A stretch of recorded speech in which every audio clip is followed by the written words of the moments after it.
रतन महाराज मठाधिपती श्री क्षेत्र मठ संस्थान सासोरा तालुका केज जिल्हा बीड।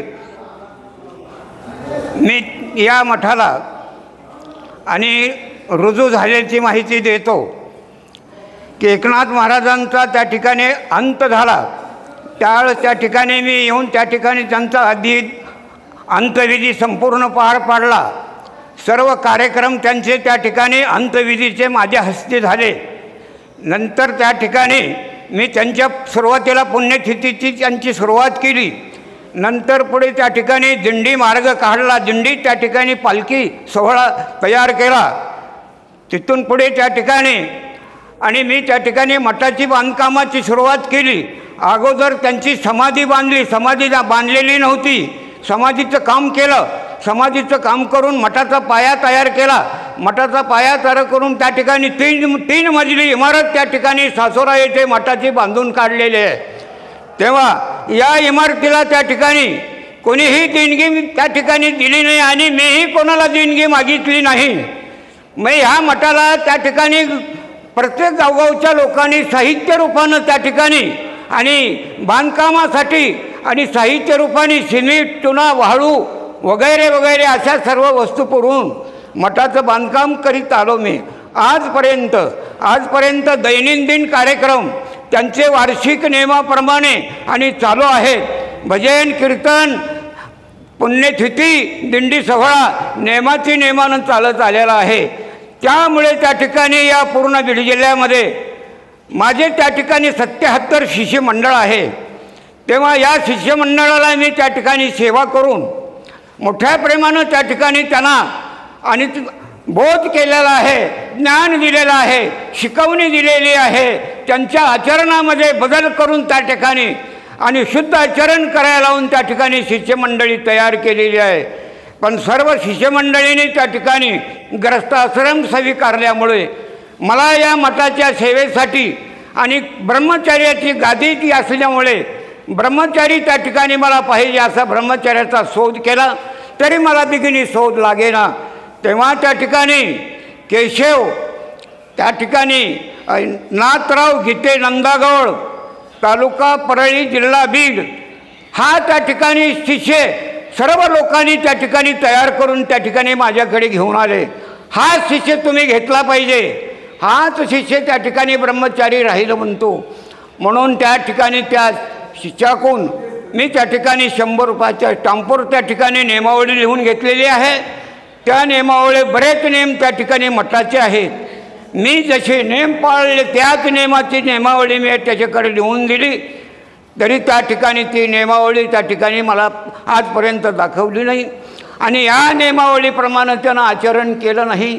त्या ठिकाणी आणि वाही लोकांच्या नादी लागून वाही पार्ट्या तयार करून त्या ठिकाणी खूप त्या ठिकाणी इथे येऊन मला त्रास देऊ लागलेला आहे। माझ्या नावानं संपूर्ण इस्टेट लिहून द्या, माझ्या नावानं संपूर्ण 7/12 शेतीच्या करा, माझ्या नावानं त्या ठिकाणी संपूर्ण अधिकार कारभाराचा द्या। मठाधिपती त्या ठिकाणी जे पद आहे ते मला लोकांनी म्हणलं पाहिजे असा त्या ठिकाणी आग्रह करतो आणि नाही म्हणलं की त्या ठिकाणी पार्टी आणून माझ्या अंगावर घालून इज्जत घालवतो।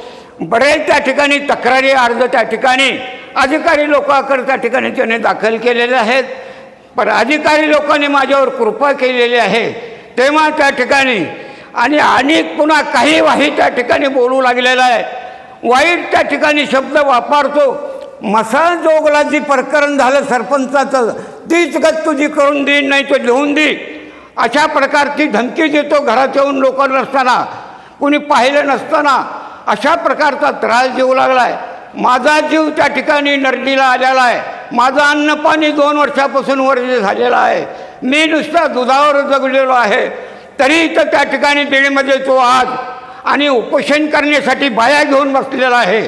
तेव्हा त्या ठिकाणी त्यांनी जे उपोषण घेतलेलं आहे, उपोषणाला जो बसलेला आहे ते त्या ठिकाणी सर्व अधिकारी लोकांकडून त्या ठिकाणी न्याय मागतो। याला त्या ठिकाणी न्याय कोणता देवा असं महाराष्ट्रामध्ये शिष्यानं गुरुवर तक्रार देऊन शिष्याला हाणमार केलेली कुठंतरी त्या ठिकाणी ऐकण्यात असेल का कुणाच्या, अशी मी सर्व महाराष्ट्रातल्या बीड जिल्ह्यातल्या लोकांना विनंती करतो आणि त्या ठिकाणी त्यांनी जे मला त्रास चालवला आहे त्याच्या त्रासातून मला मुक्त करण्यासाठी त्या ठिकाणी वाव नाही, मला कुणी त्या ठिकाणी नातेवाईक नाही, मला कुणी बहीण नाही, भाऊ नाही, अशा प्रकारची माझी अवस्था आहे.